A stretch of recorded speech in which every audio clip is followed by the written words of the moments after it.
मैं परम पूज्य डॉक्टर बाबा साहब अम्बेडकर इनके द्वारा स्थापित समता सैनिक दल का सैनिक ऐसी शपथ लेता हूं कि अम्बेडकरी आंदोलन के विकास के लिए भारतीय लोकतंत्र और संविधान की सुरक्षा के लिए इस देश के गरीब, दलित, शोषित, पिछड़ी की सुरक्षा के लिए उनके न्याय हक की लड़ाई प्रखर एवं प्रबल करने हेतु परम पूज्य डॉक्टर बाबा साहब अम्बेडकर के प्रेरणा और विचारों को प्रतिबद्ध होकर अम्बेडकरी आंदोलन का नीला ध्वज किसी भी संकट की परवाह किए बगैर अपनी जान पर खेलकर उसकी रक्षा करूंगा, ऐसी शपथ ग्रहण करता हूं। जय भीम, जय भीम, जय भीम, जय भीम, जय भीम।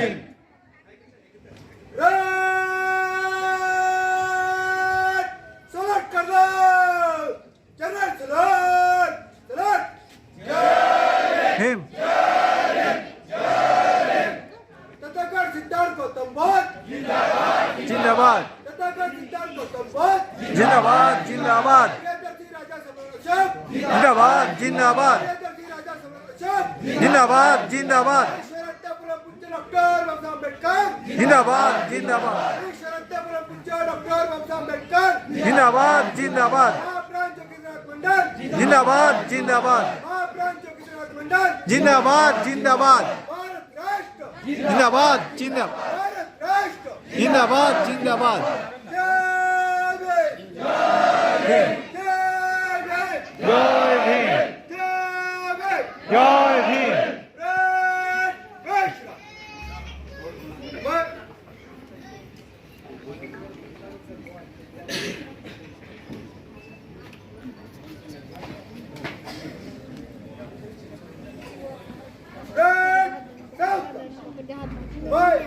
यहाँ के जो आयोजक कमेटी है उनसे मैं गुजारिश करता हूँ कि ये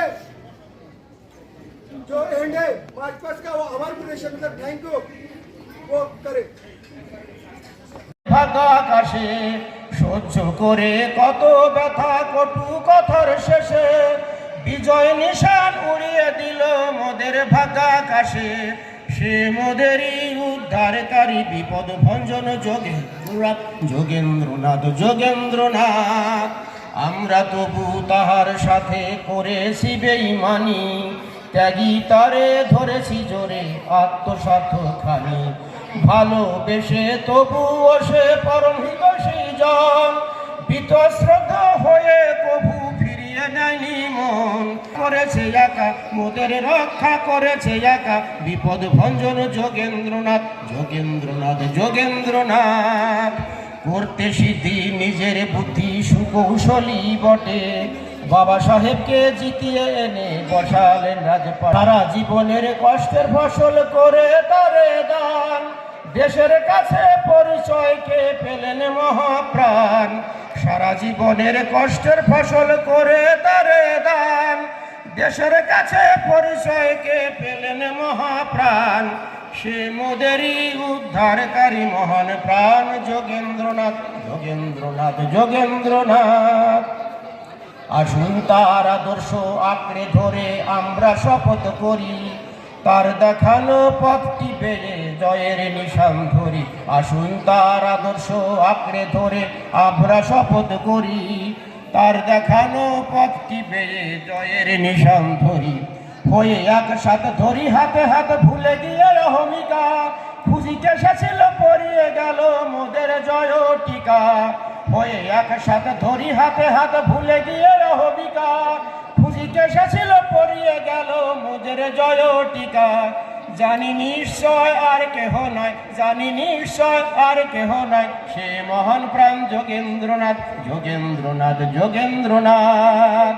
কোন সে মানব পরম বান্ধব জন্মেছে এই দেশে, সারা জীবন কাজ করেছে মানুষ ভালোবেসে, সে মোদেরই উদ্ধারকারী বিপদ যোগেন্দ্রনাথ, যোগেন্দ্রনাথ, যোগেন্দ্রনাথ, যোগেন্দ্রনাথ, যোগেন্দ্রনাথ, যোগেন্দ্রনাথ, যোগেন্দ্রনাথ। 10-12 জন 15 জন লোক উপস্থিত হয়, এর সে দুঃখের কিছু থাকতে পারে না। এর কারণটা কি? আমরা সংঘবদ্ধ হতে পারি না। United we stand, divided we fall, এ কথাটা আমরা পড়েছি কিন্তু আমরা মানতে পারছি না। দেখুন ছোট ছোট পিপিলিকা, তারা দলবদ্ধভাবে চলে লাইন দিয়ে, পাখি ঝাঁকে ঝাঁকে ওড়ে, তারা একটা নয়, মাছগুলি ঝাঁকে ঝাঁকে সেগুলো বিচরণ করে। আমরা একত্রিত হতে পারি না। আর পৃথিবীর যত জীব আছে সবই যৌথভাবে একত্রিতভাবে চলে, কিন্তু এখানে আপনার মহাপ্রাণের মতো আত্মমর্যাদা সম্পন্ন লোক খুব কমই জন্মে, যাকে বলা হয় ক্ষণজন্মা। বাবা সাহেব ওই রকম ক্ষণজন্মা ছিলেন। আজ যদি বাবা সাহেবকে কনস্টিটিউয়েন্ট অ্যাসেম্বলিতে এই যোগেন মণ্ডল তারই প্রচেষ্টায় কনস্টিটিউয়েন্ট অ্যাসেম্বলির মেম্বার না করা হইতো, তাহলে তিনি কনস্টিটিউশন লেখার অধিকার পেতেন না। এবং এই কনস্টিটিউশন যদি তিনি লিখতে না পারতেন, তাহলে আমাদের যে সুযোগ সুবিধা এই রিজার্ভেশনেরই থাকতো না। কিন্তু আমরা সমস্ত কিছু ভুলে যাই। পেব্যাক টু দি সোসাইটি, আমরা কোনো কিছুই সেদিকে লক্ষ্য রাখি না, নিঃস্বার্থ নেই আমরা। বঞ্চিত ঘুমো ঘরে ছিল যারা, তুমি তো তাদের ভাঙাইলে ঘুম, রক্তে দিলে যে নাড়া। শোষিত যাহারা, বঞ্চিত জন চির অবহেলা সহে, বুকের শুনিত ঢালিয়াও তবু মাটিতে ধুলায় রহে। তাহাদের লাগি ভাবিয়া সতত কেঁদেছিল তব প্রাণ, মানুষের সমমর্যাদা দিতে হয়েছিলে আগুয়ান। অধিকারহীনে অধিকার দিতে করেছিলে তুমি রণ, সাম্য মৈত্রী মানবতাবাদ এই ছিল তব পণ। লড়াই তোমার দূর করিবারে অসাম্য বিধি যত, মনুবাদী যারা সহিতে না পারি আঘাত দিয়েছে শত। পথ দেখায়েছ তুমি আমাদের বুঝে নিতে অধিকার, তবু তো আমরা নিতে পেরে নাই ছিটে ফোটা আজও তার।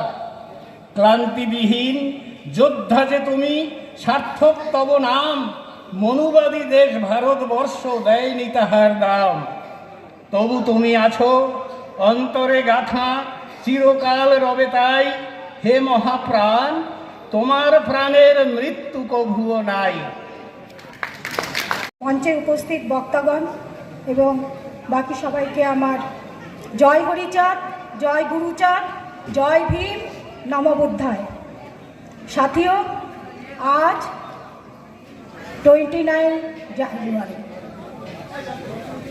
120তম যোগেন্দ্রনাথ মণ্ডলজির জন্মজয়ন্তী উপলক্ষে আজকের এই অনুষ্ঠান। ছোট্টবেলা থেকেই ওনার মধ্যে এক বিদ্রোহী মনোভাব ছিল। যখন উনি ছোট ছিলেন তখন ওনাকে স্কুলের ফার্স্ট বেঞ্চে বসতে দেওয়া হয়নি, তাই নিয়ে উনি প্রতিবাদ করেন। এই ছিল ওনার জীবনের ক্লাস 4-এর প্রতিবাদ বর্ণ হিন্দুদের প্রতি। সাথেও যখন উনি একটু বেশি বয়সে লেখাপড়া শিখতে যান, তারপর আর ওনাকে পিছনে তাকাতে হয়নি। 1934-এ উনি আইন পাশ করলেন।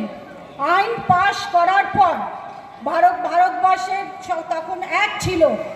যত হতদরিদ্র গরিব কৃষক ছিলেন সেই কৃষকদের উনি বিনা পয়সায় উনি আইন লড়তেন, তাদের হক আর অধিকার দিলাতেন। শুরু হলো ওনার জীবনযাত্রা, ওনার সংগ্রামী জীবনযাত্রা। সেই জীবনযাত্রার শুরুয়াত থেকে শুরু করে উনি যখন আস্তে আস্তে সরল দত্ত যা তখনকার সময় কংগ্রেসের বিপরীত পক্ষে উনি দাঁড়িয়ে সাধারণ জেনারেল যে ইলেকশন হয়ে, তো আমি ওর সঙ্গে একটু ঝগড়া করে বলেছিলাম সাহিত্য আবার দলিত হয় নাকি, ওসব আমরা মানি না। কিন্তু আমরা কিছুই বুঝতাম না। ক্রমশ আস্তে আস্তে আস্তে আস্তে যখন গভীরে ঢুকলাম, এই জীবন, নির্মলদা, পীযুষদা এদের সঙ্গে মিশতে মিশতে আমরা শিকড়ের খুঁজে পৌঁছানোর চেষ্টা করলাম এবং যেটা বুঝতে পারলাম যে এটাই, এই মানুষগুলোই ভারতবর্ষের আসল ভূমিপুত্র, প্রকৃত মানুষ। তাই সেই প্রকৃত মানুষদের সামনে আজকে আমি আসার সুযোগ পেয়ে নিজেকে গর্ববোধ করছি। আমার কাছে যোগেন্দ্রনাথ, মহাপ্রাণ যোগেন্দ্রনাথ মণ্ডল সম্পর্কে বিশেষ ধারণা ছিল না। যেটা জানতাম, একটি রাজনৈতিক দল সারাদিন ধরে গালাগালি দেয় এবং খুব খারাপ ভাষায় ব্যবহার করে। আজকে সংবিধান ধ্বংসের পথে, তাহলে আমাদের যন্ত্রণাটা কোনখানে, আমাদের অবস্থানটা কোথায় থাকবে? আজকে যদি বাবা সাহেব আম্বেদকর ভারতবর্ষকে অস্পৃশ্য, পিছিয়ে পড়া প্রকৃত ভূমিপুত্রকে পথ দেখায়, তাহলে বাবা সাহেবকে পথ দেখানোর যে মূল মানুষটা ছিলেন তিনি যোগেন্দ্রনাথ মণ্ডল। এবং এই যোগেন্দ্রনাথ মণ্ডল, তার মধ্যে যিনি বাস করতেন তিনি বিশ্বের অন্যতম মহামানব হরিগুরুচাঁদ ঠাকুর, যিনি ছোটবেলা থেকে ইসলাম ধর্ম সম্পর্কে একদম বহু মৌলানা, হাফেজ, কারি, ইমামের থেকে অনেক বেশি ইসলাম আদর্শকে, কোরআন শরীফকে তিনি আত্মস্থ করেছিলেন। তিনি করেছিলেন বৌদ্ধ দর্শনকে আত্মস্থ, সনাতন বৌদ্ধকে। যে সনাতন বৌদ্ধ এবং ইসলাম সবটা মিলে মিশে এই যে ধর্মনিরপেক্ষ গণতান্ত্রিক ভালোবাসার ভারতবর্ষ, শান্তির ভারতবর্ষ, সেটা এফেক্ট করেছে সংবিধানের মধ্যে। কারণ হরিগুরুচাঁদের আর এক শিষ্য মহামানব বাবা সাহেব আম্বেদকরের হাত দিয়েই সেটা প্রকাশ পেয়েছিল। তাই আজকের এই সংবিধানের যে আত্মা, সেই আত্মার ভিতরে কিন্তু আছে হরিগুরুচাঁদ ঠাকুর। সংবিধানের নেপথ্যে আছেন মহাপ্রাণ যোগেন্দ্রনাথ মণ্ডল। তাই আজকের এই ভয়াবহ বিপদের দিনে যখন আমাদের সংবিধান ধ্বংসের পথে, তখন আমাদের আর ঘরে বসে থাকার কোনো রকম সুযোগ নেই। আপনাদের অনেক নেতা, দলিত নেতা এই শব্দ ব্যবহার করে সম্পূর্ণ বিভ্রান্ত করেছে আপনাদের।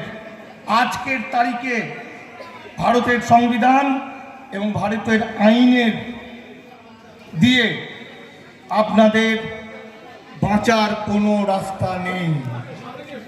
কেন নেই? আজকে এই যে বিখ্যাত মানুষগুলোর নাম বলি আমরা অনেক সময়, অপর্ণা সেন, মিঠুন চক্রবর্তী, সৌরভ গাঙ্গুলি, এরা কেউ বিখ্যাত নয়। বিখ্যাত বড় বড় নেতা মন্ত্রীর নাম বলি, এরা কেউ বিখ্যাত নয়। কারণ আধার ভোটার লিঙ্ক হয়ে গেছে।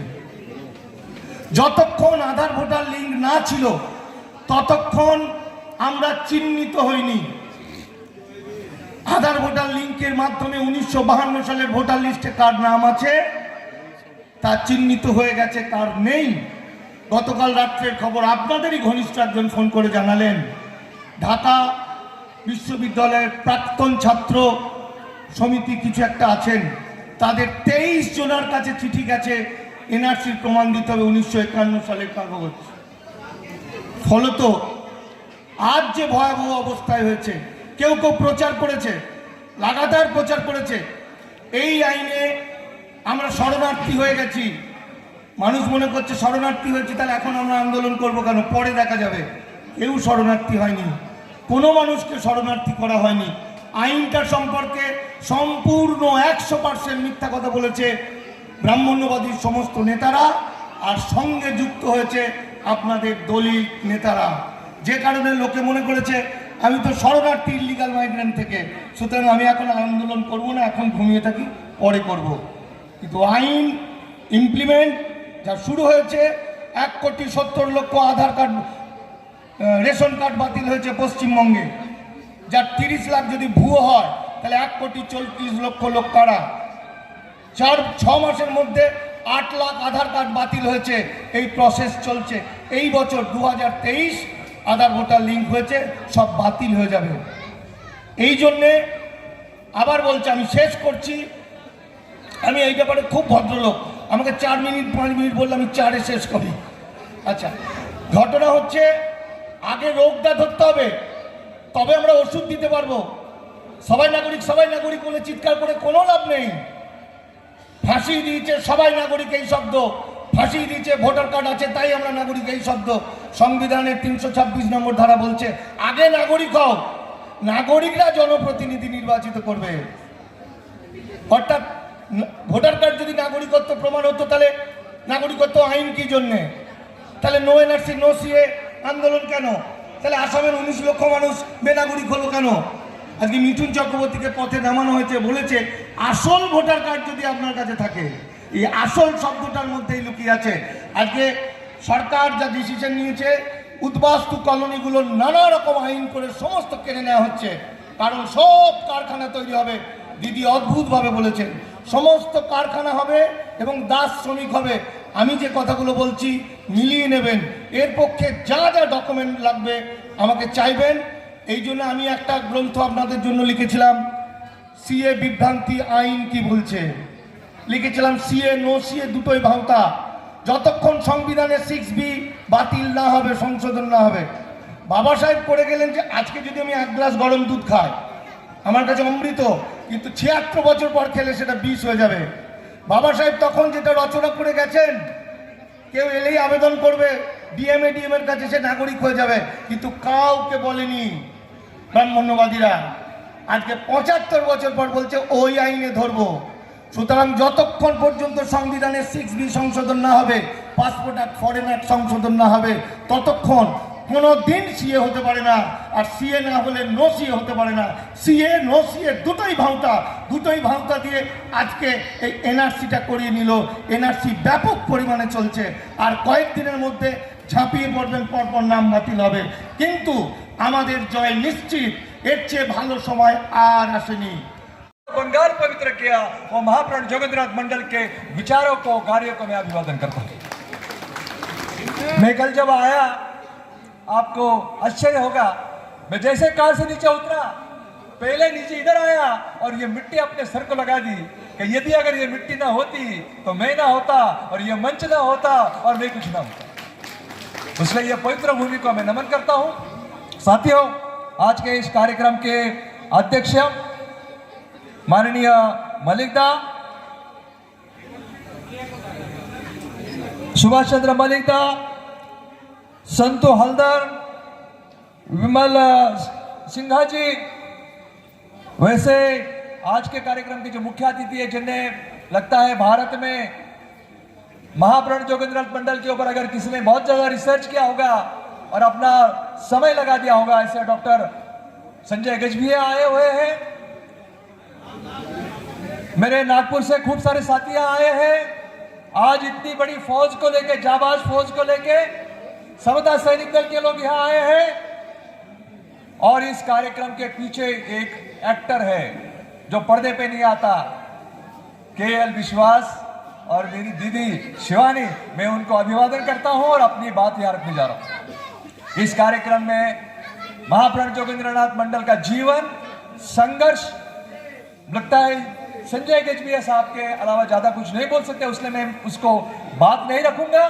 मगर अभी यहाँ पर एक बहुत बढ़िया स्पीच हमारे कमांडर क्या नाम का कुछ लोखंडे, एडवोकेट लोखंडे साहब ने बात रखी और उसी बात को मैं आगे लेके चल रहा हूं। साथियों, ये जो समता सैनिक दल के लोग होते हैं, ये समता सैनिक दल के लोग किसी को भी मानवंदना नहीं देते, सलूट नहीं देते। ये केवल और केवल योद्धा को देते हैं, केवल और केवल जो लोग शहीद होते उनको देते, किसी को भी नहीं देते। ये समता सैनिक दल के लोग पुणे में जाते हैं, जहां पे वो भीमा कोरेगांव में भीमा कोरेगांव में 1 जनवरी 1818 को केवल 500 महार, कितने? केवल 500 महारों ने 3000 मनुवादी पेशवाओं को खत्म किया एक दिन में, 24 घंटे में। और इसलिए हमारे समता सैनिक दल के लोग वहां जाते हैं, हजारों की संख्या में वहां जाते हैं और उसको मानवंदना देते हैं, उसको सलूट देते हैं। आज बहुत देर हो चुकी है, मगर 55 साल के बाद एक और शहीद का जन्म हुआ है और वो शहीद महाप्राण जोगेंद्रनाथ मंडल। और इस शहीद को, और यह शहीद मैं केवल शहीद इसलिए नहीं बोल रहा हूं, इसका कारण है, इसका कारण है कि दरअसल में यह शहीद है। इस चीज को एक नया सब्जेक्ट इधर आज खोलने के लिए मैं इधर आया हूं और कुछ नहीं बात करूंगा महाप्राण जोगेंद्रनाथ मंडल के बारे में। जब पेशवा की फौज जब 500 महार जवानों के ऊपर आती है तो ये 500 जवान 24 घंटे में ये 500 महार जवानों ने 3000 पेशवाओं के, मनुवादियों के सैनिकों को खत्म कर दिया 24 घंटे। मगर ये योद्धा 1946 से लेके 1968 तक 24 साल तक लड़ते रहा, निरंतर लड़ते रहा। शुरुआत हो गई लड़ाई 1946 में। 1946 में जब सारे बंगाल में यूनाइटेड फ्रंट, कांग्रेस और जितने भी लोग थे, ये सारे के सारे मनुवादी फौज एक बाजू खड़ी थी और इस फौज को महाप्राण जोगेंद्रनाथ मंडल और उनके साथी कौन थे? वो अकेले नहीं थे, उनके साथी मुकुंद बिहारी मलिक, द्वारिकानाथ बारूरी, गायनाथ विश्वास, नागेंद्रनाथ राय, क्षेत्रनाथ सिंगा और बीर बिरसा, ये योद्धा को लेके 1946 में ये हजारों सारे बंगाल में इतना मनुवादी राज्य किधर भी नहीं है। और इस मनुवादी राज्य में इन योद्धाओं ने अपने सारे बंगाल के भाइयों को लेके इन हजारों मनुवादी जो पॉलिटिकल सैनिक है उनका खात्मा किया और डॉक्टर बाबा साहब अम्बेडकर को चुन के संविधान सभा में। इसके जैसा योद्धा क्यों हो सकता है? उसके बाद भारत का विभाजन हुआ। मैं योद्धा क्यों बार बार कहूंगा? मैं एक आर्मी का ऑफिसर हूं, मैं किसी भी आदमी को गलत पोस्ट नहीं दूंगा। और योद्धा क्यों, ये आज यहां हम चर्चा करने जा रहे हैं। बाकी का संघर्ष तो हमारे डॉक्टर साहब करेंगे। साथियों, 1946 में बाबा साहब को चुन के दिया। उसके बाद भारत का विभाजन हुआ और भारत का विभाजन महाप्राण जोगेंद्रनाथ मंडल के कारण नहीं हुआ, ये सबको पता है, सारी दुनिया को पता है। पर यहाँ की मनुवादी मीडिया, मनुवादी साहित्य उसको छुपा के रखता है। महाप्राण जोगेंद्रनाथ मंडल रोए, उनके लगता है उनके जिंदगी में कभी भी उनका इतना दुख नहीं हुआ जितना पार्टीशन के कारण हुआ, मगर वो नहीं रोक सके। मनुवादियों को यह नहीं चाहिए था कि इस बंगाल में एक आदमी 3 बार चुन के जाता है, 3 बार बड़े बड़े वोट से चुन के जाता है। ऐसा आदमी अगर बंगाल में रहता है और ये मुस्लिम लीग के साथ काम करता है, अन्य लोगों के साथ काम करता है, तो हमारी सरकार इस बंगाल में कभी भी नहीं आ सकती है। और ये सोच के ये लोगों ने तय किया, षड्यंत्र किया कि ये बंगाल को तोड़ना है और तोड़ के ये लोगों को खत्म करना है, वरना ये खत्म नहीं करते। साथियों, बंगाल को तोड़ा। आज मुझे जब मैं नेट पे जाता हूं तो एक आर्टिकल है, कुछ खूब सारे लोगों ने आर्टिकल लिखे, the murder of thousands of Dalit Bengali Mahapran Jogendranath Mandal. Mahapran Jogendranath Mandal का जीवन को खत्म करने का खूब सारे लोग प्रयास कर रहे हैं, मनुवादी तो कर ही रहे, बट शर्म आती है मुझे कि हमारे लोग भी उनके साथ मिले हुए। इसी बंगाल के लोग जिनके लगता है उनके खून में बाबा साहब नहीं है, उनके खून में महाप्राण जोगेंद्रनाथ मंडल खून है, वो लोग भी मिले हैं और वो लोग बोलते हैं महाप्राण जोगेंद्रनाथ मंडल की जयंती क्यों सब निकाली? महाप्राण जोगेंद्रनाथ मंडल का जो आज जन्मदिन है क्यों मनाना चाहिए? वो तो बहुत बड़ा हत्यारा था। अरे हत्यारा होता तो उधर पाकिस्तान में रहता, अपने बंगले में रहता, आयुष्य आराम करता, जिंदगी एक लग्जरी जिंदगी, एक सुखहाल की जिंदगी छोड़ के भारत में नहीं आता है, एक रेफ्यूजी करके नहीं आता है, एक सुतार के घर में, एक जहां में मुझे विश्वास दादा मुझे लेके गए, जहां वो कारपेंटर का घर है टॉलीगंज में, देखा, मुझे आंख में से आंसू आए। ऐसे घर में वो आदमी रहा जो महलों में, पाकिस्तान में जो आदमी महलों में रहा, महलों में जिसको महल दिया पाकिस्तान में, वो छोड़ के केवल अपने लोगों के लिए भारत में आता है, अपना जीवन। जोगेंद्रनाथ मंडल भाकड़गंज की जो उत्तर की सारी जनरल सीट की जो रिजर्व नहीं थी, सामान्य जनरल सीट से पहली बार वे बंगाल विधानसभा के लिए चुनकर आए। 1935 का जब कानून बना गवर्नमेंट ऑफ इंडिया एक्ट, जो गोलमेज सम्मेलन हुए थे इंग्लैंड में भी, उसी का नतीजा था गवर्नमेंट ऑफ इंडिया एक्ट 1935 बना। और उसी के अनुसार पहली बार 1936-37 में भारत के संपूर्ण विधानसभा के चुनाव हुए थे। और जोगेंद्रनाथ मंडल माकड़गंज के उत्तर से जनरल सीट से चुन कर आए थे। वो विधायक थे। 1942 आते जब यहाँ मुस्लिम लीग की सरकार बनी, 2 बार सरकार बनी, 2 बार बिखराव हुआ। 1942 में और एक बार बिखराव हुआ तो महाप्राण जोगेंद्रनाथ मंडल जी ने ऐसी चाल चली कि उस समय महाप्राण जोगेंद्रनाथ मंडल जी के संपर्क में हमारे समाज के जो 21 विधायक थे, उन्होंने उनको जोड़ा। उनको जोड़कर उन्होंने उनकी मीटिंग ली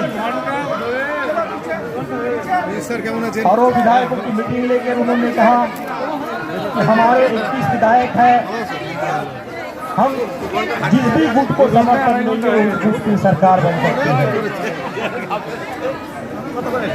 तो सारे 21 विधायक एक मत हुए और यह निश्चित किया गया कि हमारे समाज की जो मांगे हैं, जो भी गुट हमारे समाज की मांगे मानेगा, हम उनको समर्थन देने के लिए तैयार हैं। आज के हमारे जो विधायक है, सांसद है, क्या करते हैं, जो भी सरकार मुझे मंत्री बनाएगी उस सरकार को मैं समर्थन देने के लिए तैयार हूं। लेकिन उस समय के हमारे जो विधायक थे महाप्राण जोगेंद्रनाथ मंडल जी के नेतृत्व में जो एकत्रित हुए थे, उस समय 3 मांगे विशेष कर रखी गई थी।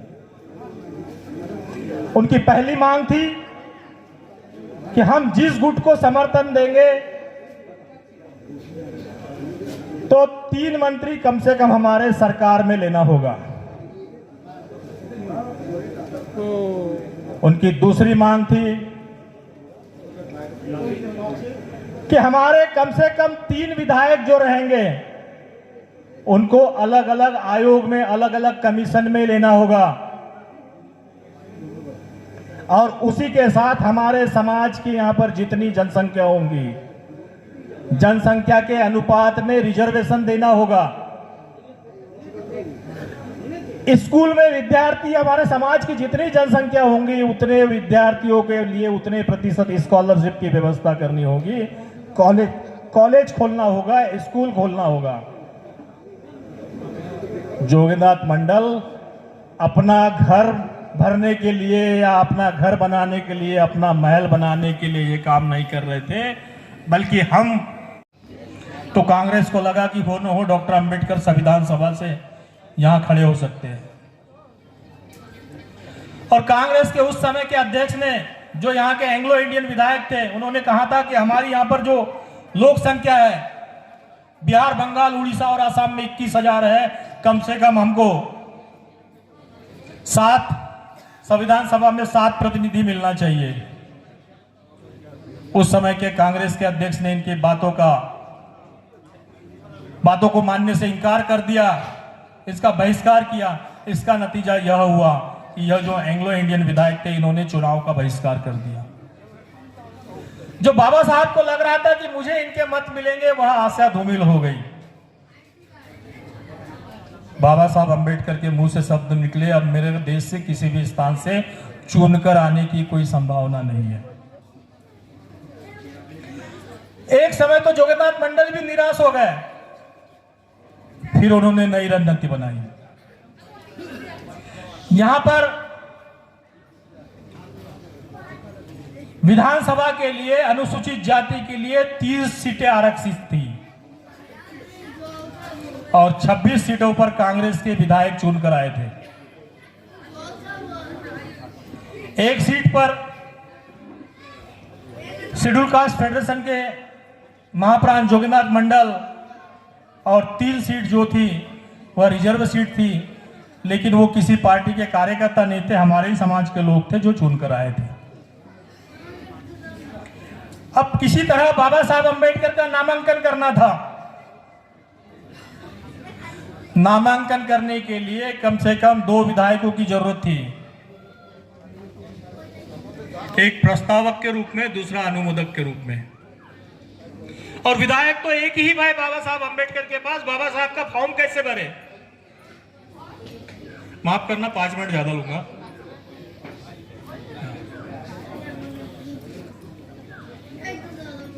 बाबा साहब अंबेडकर के पास एक ही विधायक थे और कम से कम फॉर्म भरने के लिए भी 2 विधायक चाहिए थे। क्या करें?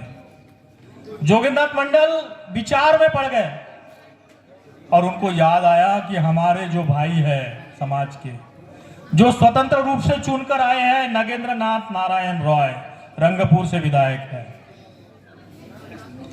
बाबा साहब अंबेडकर के विचारों से प्रेरित है।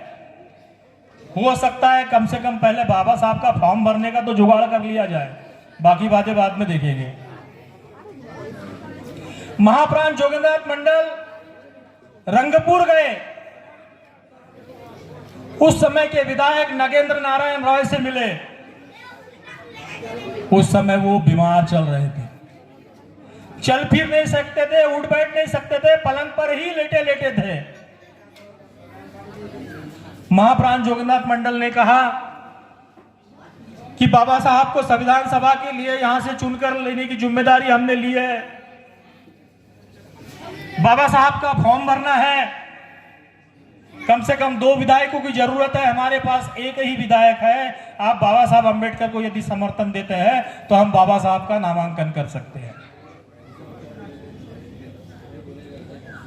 नगेंद्र नारायण रॉय जी बोले, मैं तो बीमार हूं, मैं उठ बैठ भी नहीं सकता, लेकिन मैं बाबा साहब अंबेडकर को समर्थन तो देना चाहता हूं, बताइए आप मैं क्या करूं। इतना भर बोलने से महाप्राण जोगिंद्रनाथ मंडल ने कहा, अब चिंता की कोई बात नहीं है, सारी व्यवस्था हम कर लेंगे। महाप्राण जोगिंद्रनाथ मंडल रंगपुर डॉक्टर ले गए, साथ में गाड़ी ले गए। पहले का समय था, उस समय देश का विकास नहीं हुआ था। उनको पलंग के साथ में उस गाड़ी में डाला, डॉक्टर साथ में था। उस समय पुल भी नहीं थे। जब नदी पार करने की बारी आई, all India schedule caste federation के कार्यकर्ताओं ने पलंग को उठाकर नदी पार करवाया और नामांकन कार्यालय में ले आए।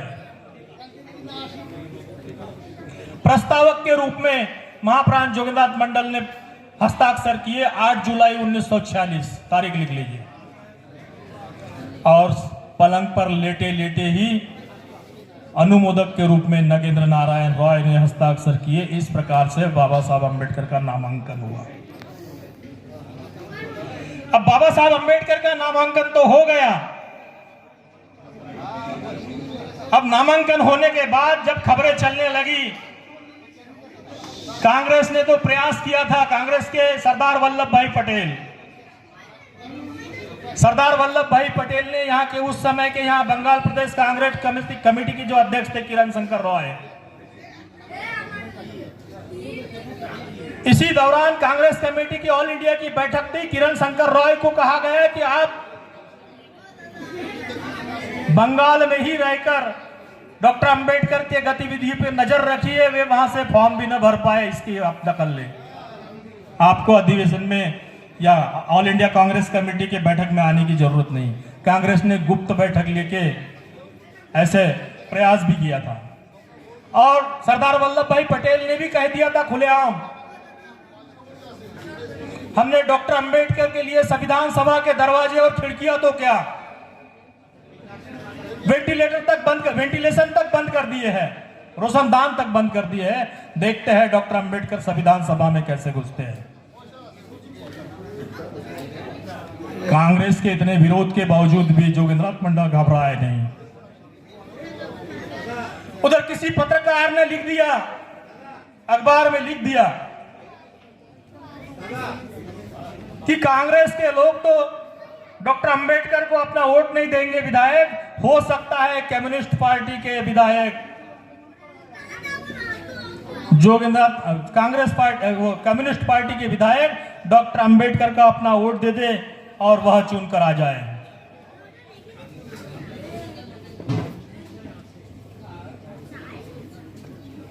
उस समय ज्योति बसु जो यहां लंबे समय तक मुख्यमंत्री थे, उस समय विधायक थे, वे अपना स्टेटमेंट देते हैं अमृत बाजार पत्रिका 10 जुलाई 1946, नोट कर लीजिए। अमृत बाजार पत्रिका में 10 जुलाई 1946 के छप के आता है ज्योति बसु का स्टेटमेंट, हमने अपने कम्युनिस्ट पार्टी के उम्मीदवार सोमनाथ लाहौरी को खड़ा किया है, डॉक्टर अंबेडकर को वोट देने का सवाल ही नहीं उठता। अब महाप्राण जोगेंद्रनाथ मंडल की व्यू रचना देखिए। अब नजरें एक ही जगह पर आकर टिकती है और वह हमारे समाज के रिजर्व सीट से चुनकर आए कांग्रेस के विधायक। जोगेंद्रनाथ मंडल दो प्रकार की कमेटियां बनाते हैं। एक बुद्धिजीवियों की कमेटी बनाती है जिसमें पढ़े लिखे लोग रहते हैं, और एक युवाओं की कमेटी बनाते हैं। और यहां युवक लोग जो रहते हैं, युवा लोग जाके ऐसे हमारे समाज के जो विधायक हैं इनके घरों पे सामने जाकर नारे लगाते हैं और इनसे बाबा साहब अंबेडकर को वोट देने के लिए कहते हैं। और जो हमारे समाज के बुद्धिजीवी लोग हैं इनकी बैठक होती है और यहां निर्णय होता है। यह बुद्धिजीवी लोग ऐसे विधायकों को जाकर मिलते हैं, उनसे कहते हैं कि आप जो विधायक बने हैं यह बाबा साहब अंबेडकर की देन है। बाबा साहब अंबेडकर ने गोलमेज सम्मेलन में जाकर जो लड़ाई किया, झगड़ा किया और जिसके कारण पूना पैक्ट बना, गांधी जी के साथ समझौता हुआ और जो 1935 का कानून बना, गवर्नमेंट ऑफ इंडिया एक्ट 1935, उसी के कारण रिजर्व जो सीटें मिली हुई है उसी के बदौलत आप लोग आज विधायक बने हुए हैं। यदि बाबा साहब अंबेडकर लड़ते नहीं, झगड़ते नहीं, तो आप विधायक भी नहीं बन पाते। भले ही कांग्रेस की टिकट से बने, लेकिन आपको रिजर्व सीटें बाबा साहब ने दिलाई। यदि आपने बाबा साहब अंबेडकर को अपना वोट नहीं दिया, बाबा साहब अंबेडकर चुनकर नहीं आए, तो हो सकता है आपकी जो विधायकी है या विधायकी नहीं चली जाए। और बाबा साहब अंबेडकर को यदि आपने वोट दिया और बाबा साहब अंबेडकर चुनकर आए, तो हो सकता है आज आप विधायक हैं, कल को मंत्री बन जाए।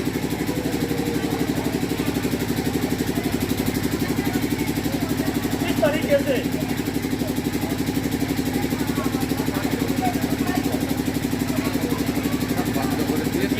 से उन्होंने अपने विधायकों को समझाया और जिन विधायक जो विधायक थे वो विशेषकर तो महाप्राण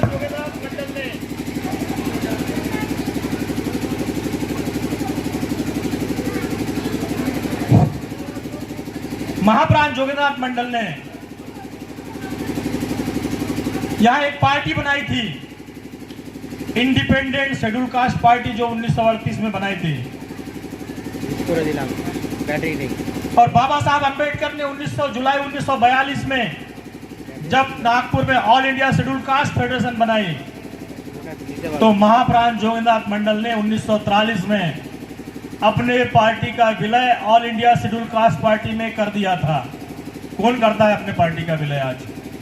हमारे नेता तो बाबा साहब अंबेडकर ने जो हमें पार्टी दी है उसके टुकड़े टुकड़े करने में चले हैं, लेकिन जोगेंद्रनाथ मंडल ने जो पार्टी बनाई थी, बाबा साहब अंबेडकर ने जब पार्टी बनाई अपने पार्टी का विलय उसमें कर दिया। और हम देखते हैं यह जो विधायक चुनकर आए थे कांग्रेस के पार्टी में, एक समय all India schedule caste federation के पदाधिकारी थे। कौन क्या क्या पदाधिकारी था इससे विस्तार में नहीं जाऊंगा, आप लोगों को मेरे पुस्तक में यह जानकारी मिल जाएगी। तो उन्होंने समझाया आपने यदि बाबा साहब अंबेडकर को चुनकर नहीं दिया तो हो सकता है कि जो बाबा साहब अंबेडकर के कारण रिजर्वेशन मिला है, बाबा साहब अंबेडकर संविधान सभा में नहीं गए तो आपकी विधायकी भी चले जाएंगी, और यदि बाबा साहब संविधान सभा में जाते हैं तो आप मंत्री भी बन सकते हैं। इस प्रकार 17 जुलाई 1946 को संविधान सभा का चुनाव हुआ। यहां पंजाब से हमारे पंजाबी भाई व्यवसाय के लिए आए थे, उसमें एक पंजाब के जालंधर जिले के ढिलवा गांव के बाबा बुद्ध सिंह थे। इन्होंने भी अपनी ताकत लगा दी और ताकत लगा के जिस दिन इलेक्शन हुए थे उन्होंने हमारे समाज के जो हमारे रिजर्व सीट से चुनकर आए थे, उन्होंने कहा हमारे समाज के गद्दार विधायक यदि बाबा साहब अंबेडकर को आप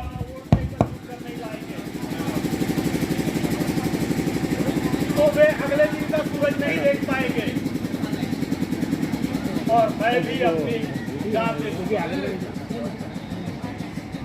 और जब 18 जुलाई 1900